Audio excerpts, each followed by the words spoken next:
Okay, I think what we heard on this video is very interesting, and we're going to now study various other sources and what those sources say about what we have seen, if we can corroborate the information that we received here in other ways. But first of all, this is our first class for the immortality seminar. And we'll be discussing for a number of weeks what happens after death. And then we'll be discussing what we need to do to be ready to face our own death whenever it comes. What we need to do to be able to help others who are close to death in those last days.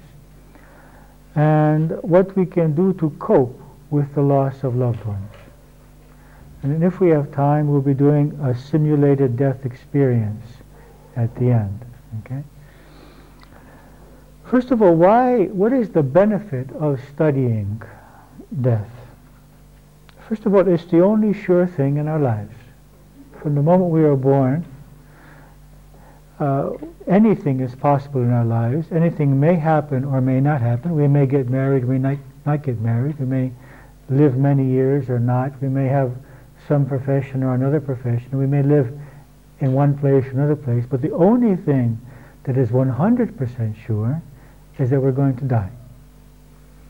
So it's really unbelievable how people want to avoid this issue. It's the only sure thing. The only sure thing is that all of us will be leaving here. If you're going to make a trip to America or to England next week, and it's going to be your first trip, for example, to Russia or China, someplace you've never been, won't you buy a tour book? Won't you want to study what the situation is there, what you're likely to encounter there? Won't you like to prepare yourselves? The people don't do this about death, and it's the only sure journey they're going to take. The only thing is we don't know when we're going to take that journey. One of us could take it today. It could be in 50 years, it could be in the next hour. We don't know. So one thing is sure, that each human being needs to be ready for this process, for the process of leaving his body. All of us are going to leave our bodies. So the first benefit is that I face the truth, and I stop hiding from reality. Secondly, it's an indication of spiritual maturity. Our spiritual development requires that we look at our total being, and a large part of our being is not incorporated in this physical body. We have a large part of our being which is still on spiritual levels. And where the spirit goes, or the soul goes, after leaving the physical body is the same area where we also exist on our dream level and on our higher self. And this is why some people have access to these levels and access to the thoughts and feelings of those who have left their bodies. Thirdly, it frees us from fear, because one of our main fears in life is the fear of death. And when we overcome this fear, many other fears just disappear. Since we don't fear death, then we are right to live. I have seen people, for example, who fear death, and I try to explain to them that the way you are living at this point is death. Because you're afraid to do this, you're afraid to do the other, you're afraid to go on a ship, you're afraid to go on a plane, you're afraid to go on an elevator. This is death. You're not living. Once we overcome the fear of death, then we are able to live our lives much more fully. Also, the fear of death causes us to make compromises. For example, they told Christ and they told Socrates that they could live if they would just stop saying what they were saying. Now, most of us would stop saying what we were saying in order to live. We would not say, oh, I don't care. I don't believe there's any death. You can kill me. It's no problem. I am 100% sure of my immortality. No, we say, okay, I'll stop. Now, we make many other compromises in life, so as not to lose people's approval, not to lose society's acceptance, which is a form of death also. Also loneliness is a form of death, you see. So once we overcome the fear of death, we can also be ourselves much more clearly. We don't make so many compromises with our values and what we really believe. Fifth, it forces us to look at our relationships. Because when I think that I could leave tomorrow and that I have matters pending in my relationships, there are things I haven't said, things I haven't done, love I haven't expressed, hurt that I haven't shared, anger which I have not expressed. And then I'm leaving with these matters pending, which, if you believe in reincarnation, simply means I'm going to have to re-establish relationships with these souls in the next life, or with similar souls, and work through what I haven't worked through. So keeping clear about the idea that I am temporary allows us to be present in our relationships. And one of the exercises that we do in this seminar is to write letters to our loved ones as if we're going to be dying in the next 20 minutes, which gives us 20 minutes to write what is most important. This often makes us realize how important these people are to us and how we have allowed little unimportant things to come between us. Makes us realize how important it is to have a loving relationship with this person when I think that I could leave at any moment. It also forces us to look at our true meaning in life, because when we think that we're going to die, and we think, well, what do I want to do with my life before I die? Then we start living our lives much more fully. For example, if I tell you you have 2 years to live, 100% in 2 years you're going to leave your body, you're going to make some changes in the way you live. You're going to start living your lives much more in alignment with your true values and what is important. Okay? So facing death also allows us to align ourselves with our purpose in life, with us, the reason why we exist, and our life goals and our life purpose. It also allows us to put love above everything, because when you think, I'm going to leave here, then you realize how insignificant buildings are, and money is, and titles are, when you realize that all of this is going to be washed away in the sea of time, and that there's nothing which is real except for what is I'm going to take with me. And what am I going to take with me? My character, my mind, my tendencies. As you will see from the teachings that we will have here, we take our character with us.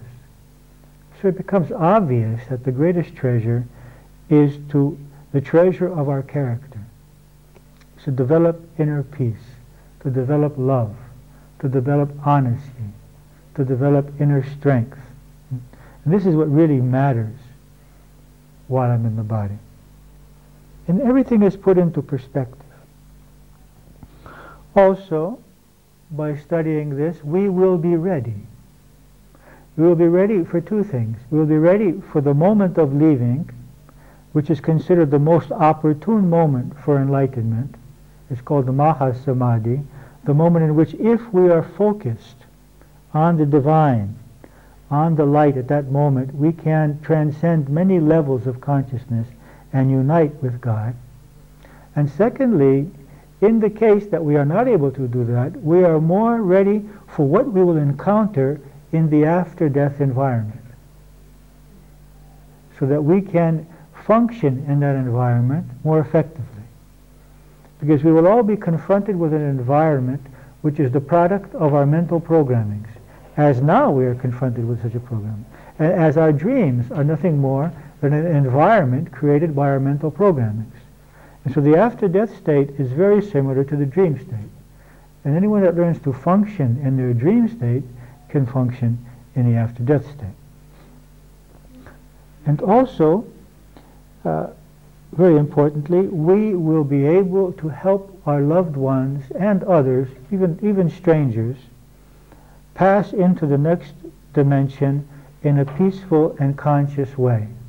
Because our own sense of comfort with death our own sense that there's nothing horrible here happening, that actually this is very beautiful because the soul, which has been enclosed, imprisoned in a limited physical vehicle for so many years, is going to be liberated from that ignorance and experience a higher aspect of itself.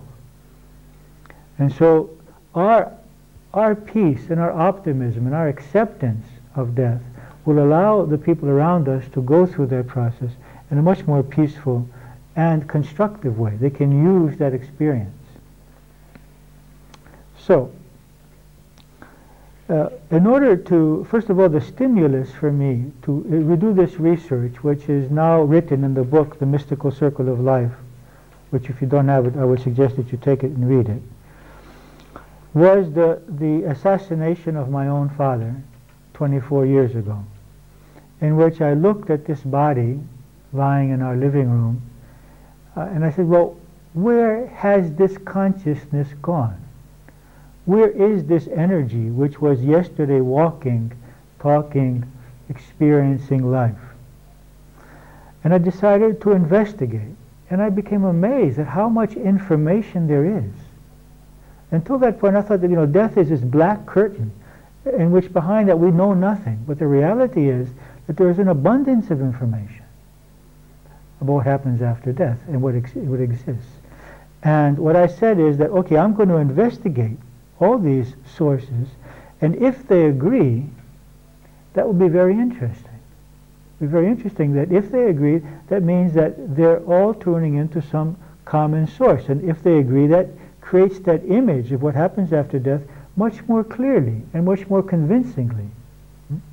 So what are the sources that I looked at? The sources are listed on the table that you have, this chart. Okay? So, one basic source was Christianity, another was Hinduism, another was Tibetan Buddhism, another was Islam, another was Theosophy, that is the teachings of Blavatsky and various theosophists, Socrates' teachings, the teachings of Alice Bailey, which are communications from a spiritual world through a woman named Alice Bailey who did automatic writing. The teachings of Seth, which are similar. Seth is a spirit was communicating through a woman named Jane Roberts, an American, who has since passed away, using her body and mind to express various spiritual truths. Jane was never aware of what she said. Her husband would write down everything she said, and she would have to read it afterwards. She was never aware of the material. About 7 books were written through her by Seth. This is the kind of mediumistic work which is not about what happened with Uncle Charlie or Aunt Bertha. It's, truths which apply to all of humanity. Then we have 4 psychological sources. Dr. Raymond Moody, who has written a book about life after death, who investigated in this book 150 persons who had near-death experiences, as you saw in the video. Now he's investigated many more than 150, probably thousands of people. Dr. Osis, who investigated people who were in a near-death state in America and in India, researching to see about the apparitions that they saw of loved ones coming to take them away, to guide them into the next dimension.